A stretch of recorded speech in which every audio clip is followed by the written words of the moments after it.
नमस्कार मित्रांनो, मी तुमचा मित्र वीरेंद्र मोहिते पाटील आणि तुमचं स्वागत आहे आपल्या मिस्ट्री टॉक्स या चॅनलवर. तर आज आपले सबस्क्रायबर आहेत ते प्रॉपर हिंगोलीचे आहेत.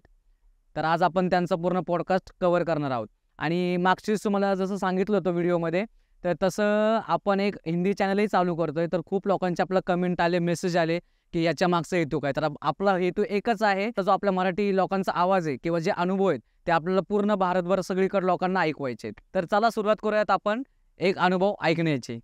नमस्कार. नमस्कार. काय मॅम आपलं नाव? नंदा रमेश खेडकर, आणि कुठं राहिले तुम्ही आत्ता? वाघोली, ओके. आणि प्रॉपर कुठले तुम्ही? हिंगोली. काय घटना घडली होती तुमच्याबरोबर किंवा काय अनुभव तुम्हाला शेअर करायचा आपल्याबरोबर? माझ्यासोबत माझी मैत्रीण, माझ्या एजची, तिचा मृत्यू झाला. नंतर तिला माझ्याशिवाय राहत नव्हतं ना, तर ती मला तिच्यासोबत नेण्याच्या मागं होती. बापरे! मग ती कशी काय घटना घडली होती सांगू शकता का तुम्ही? हा, ते आम्ही पहिल्या वर्गापासून ते 7व्या वर्गापर्यंत सोबतच शाळेमध्ये, गावाकडं, म्हणजे माझ्या माहेरी. लोरा आहे त्या गावाचं नाव. ते पण हिंगोलीमध्येच आहे? हिंगोलीमध्येच, तालुका जिल्हा हिंगोली. तर मग आम्ही सोबतच खेळायचं. शाळा सुटल्यानंतरही दिवसभर सोबतच राहत होतो. असे एकदम जवळ माझ्या आत्याची मुलगी पण होती ती. त्याच्यामुळं घरातही सोबत, बाहेरही सोबत, शाळेतही सोबतच राहत होतो. म्हणजे मैत्रीण पण होती आणि आत्याची मुलगी पण होती. नंतर तिला ताप आला 2-3 दिवस.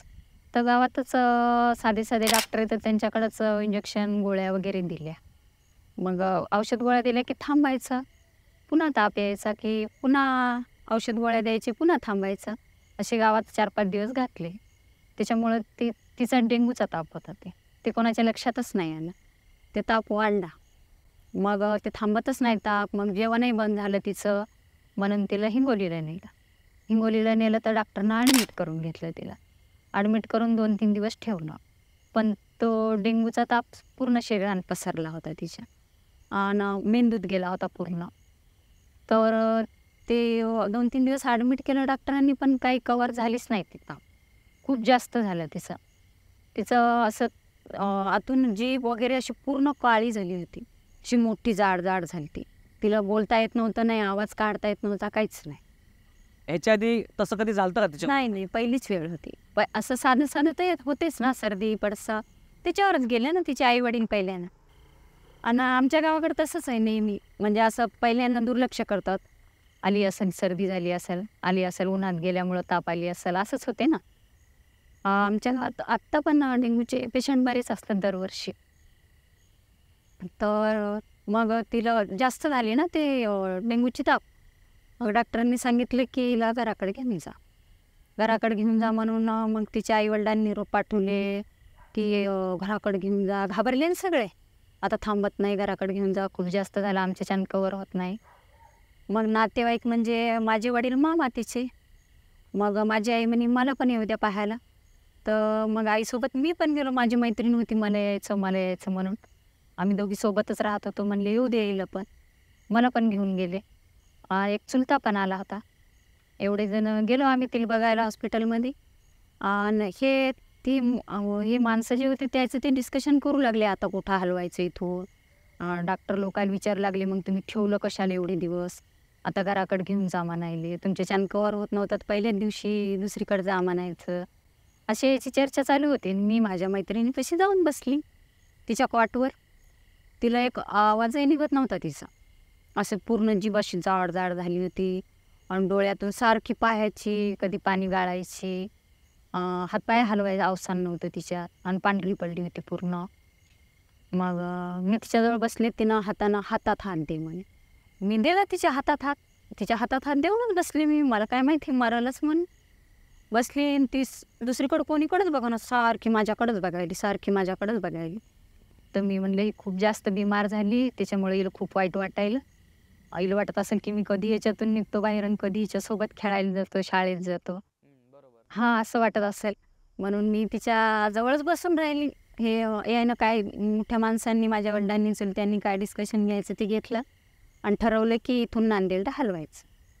मग माझ्या आईला मला बसमध्ये बसून दिलं. आम्ही गावाकडे निघून गेलो. तिला नांदेडला घेऊन गेले. नांदेडला नेले तर 1 दिवस होती तिथं दवाखान्यात, जिवंत म्हणजे कोमात असल्यासारखीच. नंतर मरण पावली. बापरे, म्हणजे मेलीच. हा मेलीच.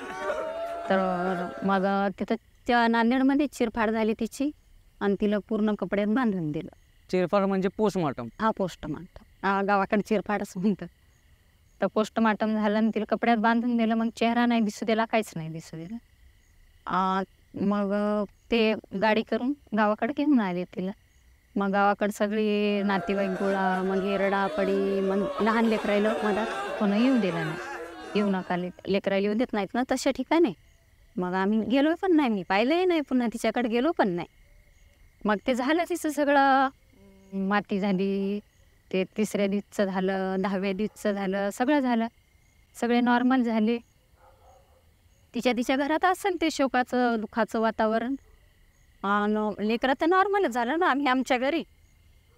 मग आम्ही शाळेत चाललो, पुन्हा खेळायला जसे पहिले होते तसंच करत होतो आम्ही. लेकरं दुसरे होते ना माझे मित्र, चुलत्याच्या मुली, चुलत्याची मुलं, मामाचंही गाव तेच, मामाच्या मुली, मामाची मुलं, एका एजचे आम्ही सगळे. मग शनिवार रविवारची सुट्टी होती आम्हाला. मग म्हणलं आज चला आपल्या मांडव म्हणायचो आम्ही ते.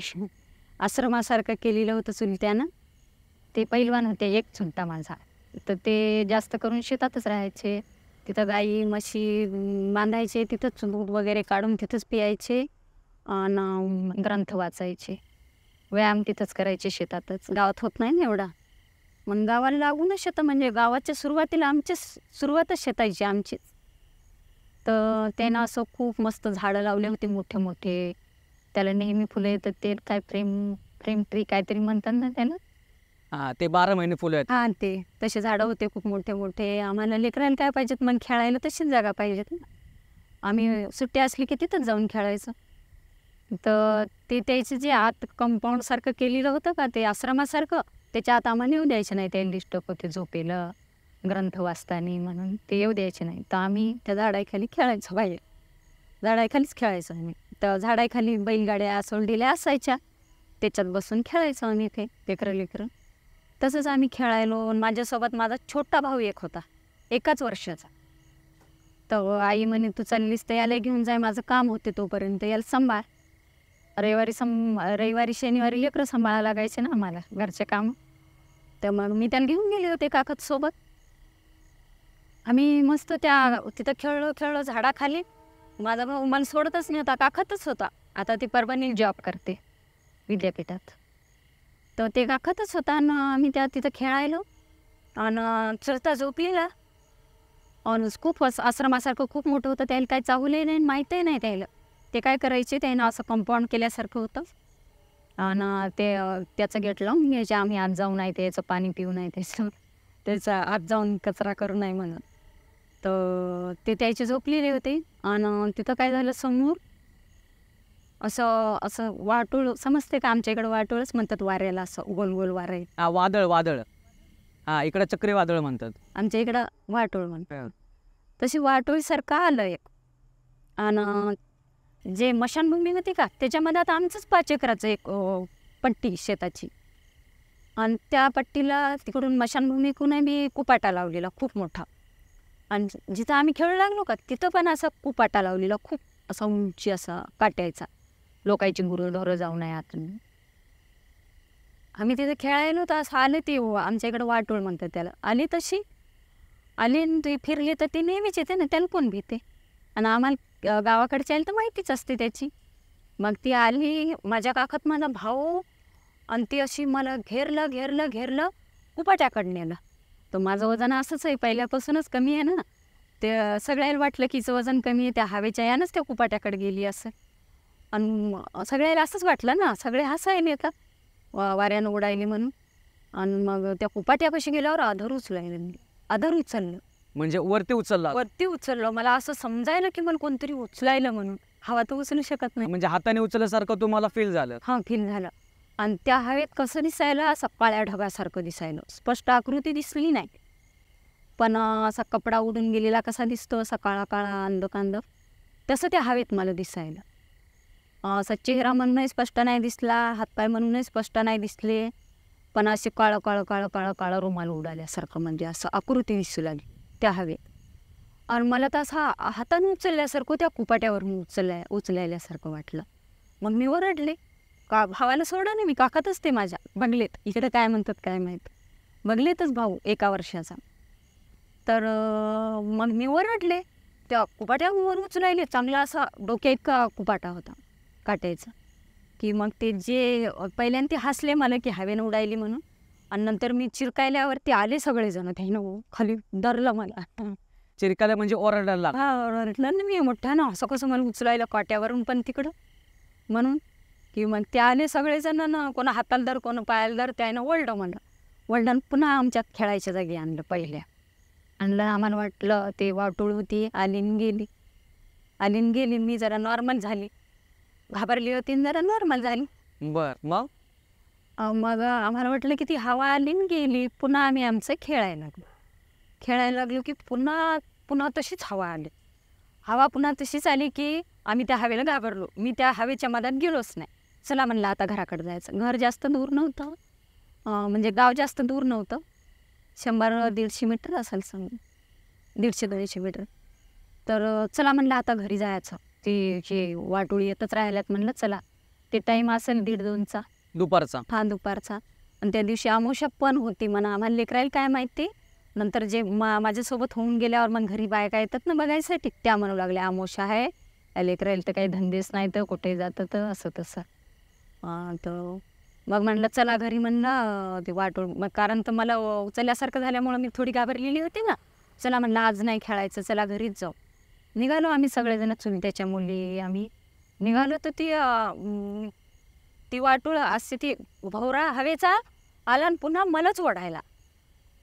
एवढी सगळे जण असताना ते तुमच्याकडेच आलं. हा, आणि मग गावाकडे येण्याचा जे रस्ता आहे का, ती पांदण वाट आहे, म्हणजे अशी खोल झालेली, पाणी वाहून वाट, गाडी वाट. आणि त्याच्या भोवतालून असं उंची दोन्ही कुणबी, आणि त्या उंची याच्यावर असे गोटे लावून त्याच्यावर पुन्हा कुपाटा केलेला, म्हणजे शेळ्या गिळ्या वगैरे शेतात जाऊ नये म्हणून. तर माणसाला तर जाताच येत नव्हतं, असं अवघड केलेलं होतं गावाच्या शेजारी असल्यामुळं. पुन्हा हवा आली आणि आम्ही असं गावाकडं, असं तिथून निघालो, गावाकडं तोंड करून निघालो ना आम्ही. आणि ते कुपाटे या साईडला कुपाटा, आणि मशानभूमी या साईडला. आम्ही गावाकडं तोंड करून निघालो. तो ते ओढायचं तर मला कसं ओढायले, असं याच माझा चेहरा इकडं आणि या चिंगलनं असं लोटत नेलं मला. म्हणजे चेहरा तुमच्या त्या साईडला आणि तुम्हाला असं मागं नाही, मागं नाही, असं तिरकस त्या कुपाट्याकडं. पुन्हा त्या मांडवाकडं नाही न्यायली, त्या कुपाट्याकडं न्यायली. म्हणजे त्या कुपाट्याहून पलीकडं नेलं की तिला मशानभूमीकडं नेता येत होतं. मशानभूमीमध्ये एक विहीर आहे, खूप खोल विहीर आहे, आणि ती पूर्ण गाळलेली होती. तिच्यात असं वनस्पती झालेली होती, पूर्ण कोणी जातच नव्हतं तिकडे. तिला वाटलं त्या विहिरीत नेऊन टाकले की मला सोबती होते. तर ती त्या पुन्हा वापस त्या मांडवाकडं नाही गेली, कुपाट्याकडं न्यावं लागले. म्हणजे त्या जास्त रस्ता नाही, असं एवढाच रस्ता आहे ते. आणि इकडून उंची असा कुपाटा केलेला, इकडून उंची कुपाटा केलेला. ते इकडच्या साईडला नेलं नाही, इकडच्या साईडला मशानभूमी होती. तर आणि त्याच्या असं चाललो आम्ही रस्त्यानं, तर इकडं चेहरा करून चाललो का आम्ही, ते या साईडनं वळलं तिनं भावासगट माझ्या. आणि असं उंची झालेलं होतं ते, खालून रस्त्यानं पाणी वाहून ते खडक उंची होतं ना, त्या खडकावून वरी नेलं, सरळच वरी नेलं. आणि पुन्हा त्या कुपाट्यापाशी उचलायली. मी ओरडायला लागली मग मोठमोठ्यानं. मला कळायला ना की आधारच मला लोटायली, पण उचलायला पण काहीतरी, म्हणजे ती म्हणून नाही, काहीतरी मला माहीतच नव्हतं की ती आहे का काय आहे. हवाच म्हणून समजायलो, पण हवाच मला काऊन ओढायली म्हणून मी घाबरून चाललो ना. तिचं नावही नाही, तिचं काहीच नाही, आम्हाला कोणालाच नाही. तर पुन्हा लेकरं आले, पुन्हा इकडून 4 जणांना धरून वळलं खाली, 4 जणांना वळलं खाली. त्या वळड्या जाईनं गेली, वळलं खाली. पुन्हा मग त्यानं मला धरूनच आणलं बिमारसारखं. आणि भाऊ काकातच माझ्या, ते मुखाच पाहायला, ते मलाच असा गप्पी असा धरायला गच. घाबरून त्यांनी पकडलं असेल पूर्ण, की अशी काऊन करायली, वर पडायली म्हणा. मग त्यानं काय केलं, पुन्हा त्या लेकरांनी सोडलंच नाही मला, असं बिमार माणसासारखं सगळ्यांनी धरूनच आणलं. हिला हवा वडायली म्हणून, हवा वडायली. आलो तर गावाच्या मधातून एक नाला वाहते छोटासा. तिथं आल्यावर त्याला वाटलं गावातच तर आलो, आणि त्या नाल्याच्या इकडून घरच. त्याला वाटलं गावातच आलो, आणि ते नाल्यातून पाणी वाहते तर शेवाळलेलं असते. तर एवढ्या जणांना सोबत चालता येणार नाही म्हणून त्यानं मला सोडलं की लगेच तिथून त्या नाल्यातून लगेच ओढत नेलं, सरस लगे. म्हणजे परत तिथं पण वादळ आलं का? वादळ नव्हतं आलं तिथं, नुसतंच वळलं, काहीच कळालं नाही. म्हणजे हवा नव्हती काय नव्हती, फक्त असं खेचलं डायरेक्ट. खेचलं डायरेक्ट. आणि तसंच म्हणजे माझा चेहरा इकडं गावाकडच्या वडीन चाललेली आणि खेचते ती अशी आडव्या साईडनं, मागेही नाही, आडव्या साईडनं खेचायली, म्हणजे त्याच दिशेकडे परत. त्याच दिशेकडं परत. की त्या लेकराच्या ध्यानातही नाही. पहिल्यांदा त्याला वाटलं गावात चालू, आता कशाला काय होईल. त्याने सगळ्यांनी सोडलं आणि शेवाळाहून घसरू नाही म्हणून ते ज्याचं ते निघायले तर सोडलं की त्याच्या मधातून इतक्या पटकन काढलं मला लोटत, काढलं की ते सगळ्याच्या सगळे चिरकत आले. त्यानं ओढतच आणलं आणि सगळेच वडायले, सगळेच रडायले, मी तर रडायलीच रडायले. की मग गावात आणलं की मग गावातल्याने बघितलं, बायानी माणसाने काय झालं एवढ्या लेकरायला. द्यायला वाटलं साप वगैरे चावला काय, शेतात गेले ते सगळे. काय झालं तर म्हणले काय कान वडायलं. तर मग हसायलेच सगळे. काय ओढणार आहे म्हणले, काय कान वडायलं. तर काय ओढणार आहे म्हणले, काही करायलेत नाही म्हणे, खरंच वळलं म्हणे, 3 जागी वळलं, असं झालं तसं झालं. लेकरावर कोण भरोसा करते, कोणीच करत नाही ना. वरी आलो मी तर अशी एकदम अशी हेच झाली, डोळे गिळे टाईटन, काहीच बोलणं काहीच नाही, शॉकच झाली मी. काहीच समजेना मला, काहीच समजेना. आणि दिसलं काहीच नाही. ते फक्त ते 2 जागी हवा आली का तिथं दिसू लागलं फक्त. ते काळे ढगाने आकृती. आकृतीसारखं तेवढंच. मग मी घरी आले की मग असे सगळे सांगायले तर असं खरंच झालं. मग माझी आई म्हणते जाऊ द्या, म्हणते गावातच एक माणूस होता, त्यानं त्याच्या वडिलाकडूनच हे शिकलेलं होतं असं, म्हणजे काय बघायचं वगैरे सगळं. तर ते त्याला बोलून आणा म्हणे. ही कशी घाबरली म्हणे जास्त, वाटुळी तर गेली असेल म्हणे, वाटूळ आली असेल त्याच्यामुळं घाबरली म्हणे. मग ते माणूस त्याला आणलं बोलून आणि त्यानं असं पाणी गिनी मारलं आणि गेला ते, की हवेत घाबरली म्हणून, हवेनंच घाबरली म्हणून गेला ते. मग जेवण केले. मी अशी शॉकच झाल्यासारखी, कोणाला बोलणं पहिल्यासारखी, खेळणं उड्या मारणं काहीच नाही, म्हणजे एकदम शांतच. मग रात्री झोपलो होतं आम्ही सगळेजण. तर आमचं असा वाडा आहे, तर असं लाईन असली तरी उन्हाळ्या दिवसात वाड्याच्या मध्यभागी बाजा टाकतात, झाडाची हवा लागतेच खूप छान म्हणून, गारवार असते. गारवार असते. तर सगळेजण मधातच झोपायचे बाजा टाकून सगळे. तर मी माझं झोपले मुकच, असं काहीतरी होऊन गेल्यासारखं म्हणून लवकरच झोपले. रोजच्यापेक्षा रोज तरी लेकरासोबत खेळायची, असं तसं लवकरच झोपली. अच्छा. नंतर मग रात्री झोपले, सगळे झोपले. त्याला असं वाटलं की आईवडिलाला असं वाटलं की हे दिल्या हवे गिवीनं लेकरं. आणि झोपल्यानंतर रात्री मला झोप लागल्यावर दिसलं काहीच नाही मला. आणि चादर खेचायली माझं, चाल म्हणते खेळायला जाऊ चल. कोण म्हणलं, कोण दिसलं का तुम्हाला? आवाज यायला तिचा आणि दिसली नाही. दिसली असेल का, होती का नव्हती काय माहीत. मी तिचा आवाज आला की डोळेच उघडले नाही. म्हणजे सेम बहिणीचाच आवाज होता का? तिचाच आवाज. तिचं नाव संजीवनी होते, आम्ही तिला संजीच म्हणत होतो, संजी. तर तिचा आवाज आला मला, चादर खेचलं जोरात माझ्या अंगावरचं. मी अशी गुंडाळून झोपली होती ना, घाबरून गेलेली होती ना. तर तिनं चादर जोरात खेचला आणि म्हणते चाल गं, म्हणते आपण खेळायला जाऊ. तिचा आवाज आला की मी तिला बघितले नाही, ती होती कशी का होती का नव्हती मी बघितलंच नाही. डोळे पक्कीच लावून घेतले आणि मोठ्यानं ओरडायचे की पुन्हा माझे वडील उठले आणि म्हणले काय झालं. तर म्हणलं संजी मला बोलवायली खेळायला चाल. तर म्हणले या पोरीला म्हणलं होतं की तू हिंगोलीला येऊ नको. आलीच्या आलीन तिच्याजवळ बसली, हातात हात दे, आणि आता घाबरायली, दुसऱ्याला झोपा लागू देईना म्हणले. काय होत नाही झोप म्हणले. मलाच धमकावलं आणि झोपू घात. हे कोण बोललं तुम्हाला? वडील. ते असे कसे काय बोलले की ते हातात हात घेऊन झोपले वगैरे? मग त्यावेळेस त्यांना पण ती दिसली होती का तिकडं? त्यांना दिसली नाही, त्यांना फक्त आवाज आला माझा ओरडण्याचा. आणि त्यांना असं वाटलं की मी 3 दवाखान्यात बघितलं होतं ना ते कोमा अवस्थेत, त्याच्यामुळेच मी घाबरायली. अच्छा, म्हणजे तुम्ही दवाखान्यामध्ये तिचा हातात हात पकडून बसला होता, ते त्यांना आठवलं? तर त्याच्यामुळेच मी ते मनात ठेवलं किंवा डोक्यात ठेवलं आणि मग आता ते विचार करून घाबरायली असं त्यांना वाटलं. तर ते म्हणलं तर दुसऱ्याच्या झोपा मोडायली, येऊ नको म्हणलं तर आली आमच्यासोबत. आणि काय नसते म्हणतं तर संजी, ती कशाला येईल म्हणतं तर आमच्या हाताने तिची माती केली आणि झोप म्हणलं. मग तर त्यानं असं हे केल्यावर झोपी गेली. मी पुन्हा आले. पुन्हा म्हणते चल ना खेळायला जायचं. मला करमणं, तू माझ्यासोबत खेळच न झाली. आमच्या इकडची भाषा गावाकडची वेगळी असते बरं का. मग पुन्हा तिचा आवाज आला की मी डोळे उघडलेच नाही, तिला बघितलंच नाही. परत आला का आवाज? परत आला. माझ्या वडिलांनी एकदा मला झोपू घातला आणि पुन्हा सगळे झोपले की पुन्हा आवाज आला, पुन्हा चादर खेचला अंगावरचं. मी तर असे पाय पण उघडे ठेवून गेलो, पूर्ण उन्हाळून झोपू लागलो. मला कळू लागलं ती मला आवाज द्यायली, तिचाच आवाज आहे. आणि ती पहिले जसे म्हणायची तशीच म्हणायली, चल खेळायला म्हणून. पण माझ्या वडिलांना खोटं वाट लागलं ना, मग पुन्हा आवाज दिला तिनं तसाच. मी बघितलंच नाही, मग पुन्हा डोळे लावून घेतले आणि पुन्हा ओरडायलो की मग माझी आई आली म्हणे, खरंच भी आली म्हणे, हे हिला तुमच्याजवळ घेऊन झोपा म्हणे. मग त्याच्याजवळ घेऊन झोपलो मी, तर त्याच्या अंगावरचे चादर वळल्या गेले एकदा दोनदा. कोणाची चादर ओढली परत? वंडाच्या आई ते मला त्याच्याजवळ घेऊन झोपले ना, मग घाबरायली म्हणून, खरंच वंडायली म्हणून. आणि आता ही रातभर अशीच ओरडणार, तर मग आम्हालाही झोपा नाही लागू देणार. मग वडील त्याच्याजवळ घेऊन झोपले मला, तर त्याच्या अंगावरचं चादर खेचलं. मग त्याला भरोसा आला. पहिल्यानं खेचलं त्याला वाटलं पाया घ्यानं ओढल्या गेला असेल. मग ते जागीच राहिले झोपल्यासारखं करून पुन्हा खेचल्या गेलं की त्याला भरोसा आला की हिला संजय हिला बोलवायली म्हणून ही खरं सांगायली, म्हणूनच एवढी घाबरली. मग दुसऱ्या दिवशी पुन्हा त्या माणसाला बोलवलं, आमच्या गावातल्या बोलवलं म्हणे असं असं झालं रात्री. तर ते म्हणे बरं म्हणे ठीक आहे म्हणे, करू काहीतरी. तर आमच्या वाड्यात माझे 3 चुलत भाऊ राहतात. आताही वाडा जशाल तसाच आहे. 3 चुलत भाऊ राहतात. तर त्या एका चुलत भावाला 2 मुलं 1 मुलगी, एका चुलत भावाला 1 मुलगा 1 मुलगी, दुसऱ्या चुलत भावाला 1 मुलगा 1 मुलगी, एक चुलता पण राहतो वाड्यात, त्याला 2 मुलं 2 मुली.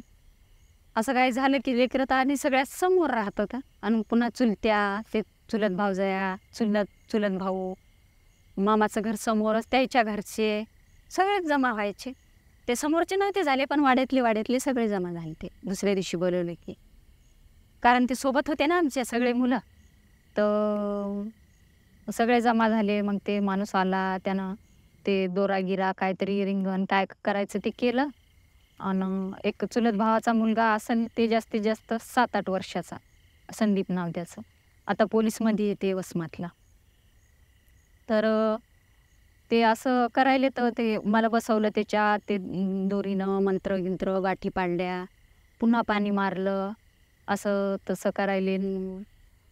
तर ते असं माझ्याजवळच उभा होता आणि मी सारखी त्याच्याकडेच पाहायले. ते माझ्याकडेच पाहायला, कोण लेकरू, माझ्या चुलत भावाचा मुलगा, मी त्याच्याकडेच पाहायले.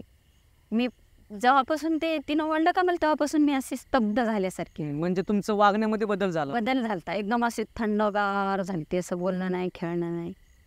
तो मी त्याच्याकडेच बघायली. आणि बाकीचे सगळेजण आजूबाजूला होते, आणि ते लहानपणापासूनच धट होता, असा कसा धाडशी होता. ते सगळ्याला सोडून एकटाच माझ्या समोरच उभा होता. तर मी त्याच्याकडेच पाहिली. इकडून चुलत्या दुसरे लेकरं सगळे उभे बरं, आणि ते जरा त्याच्या समोर उभा होता, एवढाच होता. मी त्याच्याकडे सरळ पाहिली. हे मला माहीत नाही, नंतर सांगितलं मला हे असं, की त्याच्याकडेच पाहू लागली म्हणूनच असं झालं. तर मी त्याच्याकडे सरळ पाहिली. त्या माणसानं दोरी बांधली, एक दंडाल बांधली, एक गळ्यात घातले, एकदा पाणी मारलं, पुन्हा 2दा पाणी मारलं. असं झालं का, मी त्याच्याकडेच पाहिली. नंतर माझं झालं, 3दा पाणी मारलं चेहऱ्यावर. आणि ते म्हणे आता काही होत नाही म्हणे, आणि झालंच काय तर म्हणे बोलवा नाही असं म्हणे. ते मग ते दिवस गेला ना आमचा, पूर्ण 1 रात्र आणि 1 दिवस गेला ना. मग झालं का ते, मला काहीच नाही झालं त्या रात्री.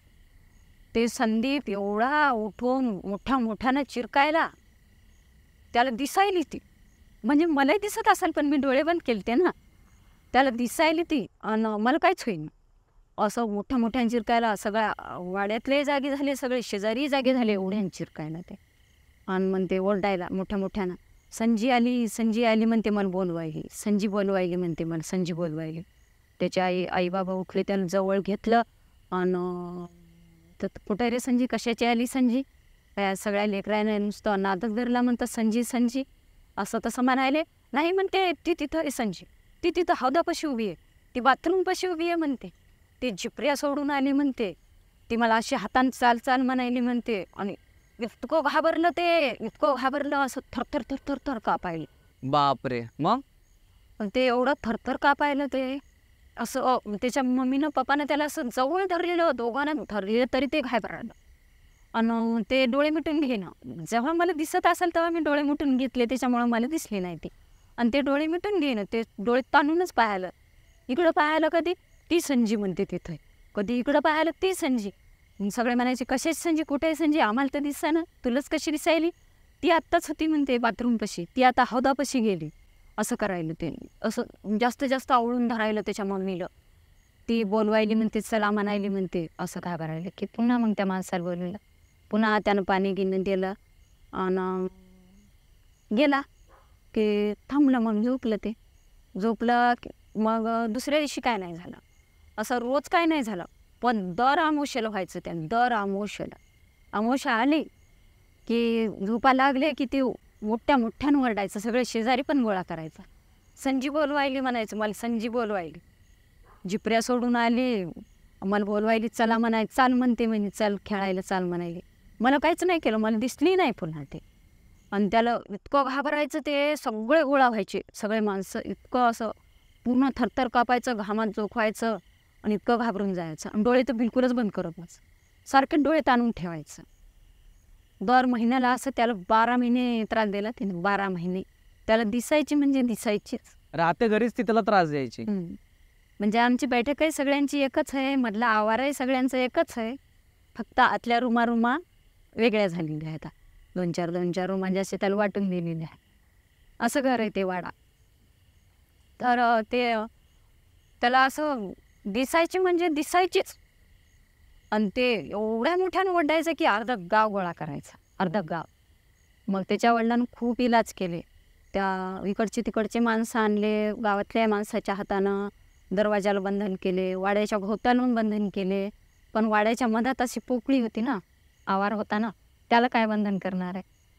तिथं तर ती तिथून यायची. ते इतकं घाबरायचं आणि एवढं लढायचं. आणि ते त्याचं रडण्याचा आवाज आला, असा विक्राळ आवाज काढायचा ना, तेव्हाच ओळखायचं याला संजी दिसायली म्हणून. इतकं घाबरायचं ते की आम्ही सगळे गोळा व्हायचो, संजी दिसायली रे, संदीपला संजी आली म्हणून. मग आम्ही सगळे 9-10-15 मुलं होतो आम्ही. सगळे आम्ही एका साईडला असे उभे राहायचो, बाया माणसं. हे काय बाई लेकराला सोडच ना, असं तसं, काय करल माणूस, असं तसं बोलायचे ना. वैद्याचं काम करायचं ते, वैद्यात बोलवलेला. आणि ते एक धट माणूस म्हणते, कुठे दिसायली संजी, दाखव बरं तू, दाखव बरं.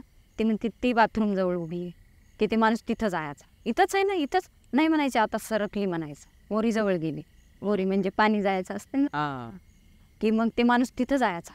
कुठं आहे, तुला दिसायली ती, दाखव बरं कुठं आहे ते, तू भास व्हायला तुला तसा. पुन्हा म्हणायचा हौदाजवळ गेले, पुन्हा ते माणूस म्हणायचा हौदाजवळ जायचा, दाखव इथं, कुठंच तर नाही, दाखव बरं मी, कुठं आहे, कुठंच तर नाही, असा म्हणायचा. मग म्हणते आम्ही असा ग्रुप उभा राहिलेला होता आमचा मुलाचा. आम्ही मुलं एका साईडलाच पहिल्यापासून उभं राहायचं, एक सगळेजण. मग म्हणायचं ते मुलाच्या मधात उभी राहिली की आम्ही एवढे पळालो, आम्हाला वाटलं आमच्याच मधात येऊन उभी राहिली ती, आम्हाला काहीच नाही माहीत, आम्हाला भाषाही नाही तिचा. आणि ती म्हणते ती यायच्या मधात उभं राहा, एकदा दोनदा आमच्याच मधात येऊन उभी राहिली ती. म्हणजे तिला मुलं आवडायचे, तिला आकर्षण होतं ना, तिचं मरण्याचं एज नव्हतं ना, ते लहान होते. हा लहान म्हणजे 12-13 वर्षाचे सोबतचेच आम्ही सगळे. त्याचं खेळायचं वय होतं, त्याच्यामुळे ती लहान पोरांकडे जास्त येतात. आणि अजून एक तुम्हाला विचारायचं आहे की ज्यावेळेस त्याला ती दिसायची, मग त्याच्यानंतर तुम्हाला दिसायचं वगैरे तुमचे? मला काहीच नाही झालं, पुन्हा काहीच नाही झालं मला. पण माझ्यातून ती त्याच्यात ट्रान्सफर झाली. म्हणजे ते तुमच्या मागं सोडून ती त्याच्या मागं? त्याच्या मागं लागली. आणि त्याला बरेच दिवस त्रास दिला, मग त्याला खूप त्रास दिला. आणि ती आली ना जेव्हा वाड्यात, ती आमच्या मुलाच्याच ग्रुपमध्ये येऊन उभी राहायची. आम्हाला काहीच दिसायची नाही, आम्हाला धक्काय लावायची नाही ती, फक्त त्याला दिसायची. मग आम्ही ती संजी वाड्यात आली म्हणलं की आम्ही ग्रुप करत नव्हतो, आम्ही आमच्या मम्मी पप्पापाशी जाऊन उभी राहायचं. आम्ही मम्मीच्या हाताला धरून उभं राहायचं, नाहीतर वडिलाच्या हाताला धरून उभं राहायचं, की तिला आमच्या ग्रुपमध्ये येऊ नये म्हणून. मग त्याच्यानंतर काय झालं, त्याला ती दिसायची वगैरे झाली का बंद? त्याला ते दिसायची बंद म्हणजे त्या होईच नाही गेलं, काही केलं तरी बी. नंतर मग त्याच्या वडिलांनी त्याच्या मम्मीला माहेरी पाठवलं थोडे दिवस, 2-3 महिने. मग ती गायब झाली. काय केलं मग त्यावेळेस? ते काहीच नाही केलं, ते माहेरी घेऊन गेल्या ना तिकडं. ते म्हणजे त्याच्या अंगात म्हणून नव्हती ती, फक्त दिसायची, त्याला येत होती त्याला फक्त दिसायची ती. चाल म्हणायची, तो घाबरायचा तिला बघून, चाल म्हणायची माझ्यासोबत. मग ते गावाला गेल्यानंतर मग परत आल्यानंतर काय झालं का? नाही, पुन्हा नाही झालं काही. ते केलेलं तर होतच ना त्याला, ते दोऱ्या बिऱ्या टाकलेल्या तर होत्याच ना त्याला. तो आता वसमतला पोलीसमध्ये आहे. त्याला आम्ही लहानपणची गोष्ट काढून हसताना, संजय येते की नाही तुला भेटायला, तर म्हणते आत्याबाई आता तो हे म्हणजे असे ॲक्सिडेंटचे मुर्दे सांभाळायला लागतात म्हणते, आम्हाला काढा पण लागतात पोलीसमध्ये येते. ते भिणारं नाहीच पहिल्यापासून, पण ते तिनं खूप त्रास त्याला भेडवलं असं. पण अशी तिची बी अशी भावना नव्हती की कोणाला जीवे मारावं का काही. तिला त्रास देणं किंवा कोणाला इजा पोचणं असं काही असं नव्हतं, तिला खेळायला सोबती पाहिजे होतं फक्त. तर हा होता तुमचा अनुभव. हां, तर मित्रांनो, हा होता आपल्या काकूंचा अनुभव. काकूच म्हणावं लागलं कारण की आपल्या आई काकूच म्हणा ठीक आहे. हां. तर आज एवढं भारी वाटते की आपलं पूर्ण महाराष्ट्रात म्हणजे हिंगोली, नाशिक, येवला, अजून नवी मुंबई, भरपूर ठिकाणावर, मंचर, परत मुळशी, एवढ्या ठिकाणावर तुम्ही आम्हाला कॉन्टॅक्ट करतात. एवढ्या अंतरावरनं तुम्ही इकडे येत आहे सांगायला खूप चांगलं वाटतं. आणि आम्ही जसंच्या तसा पॉडकास्ट आम्ही लोकांपर्यंत पोहोचवतो कारण की खूप लोकांना याचा फायदाही झालेला आहे. खूप लोकांनी फोन केलेत, मेसेज केलेत की तुम्ही हे व्हिडिओ टाकलेत, जेणेकरून आम्हाला छोट्या छोट्या गोष्टी कळतात की कुठं काय नाही केलं पाहिजे ते. तर या पण व्हिडिओतनं आम्हाला खात्री आहे की तुम्हाला काही ना काही संदेश भेटलाच असेल. आणि असे अजून व्हिडिओ पाहिजे असतील तर नक्की व्हिडिओ बघा, सबस्क्राईब करा आणि शेअर करा. धन्यवाद.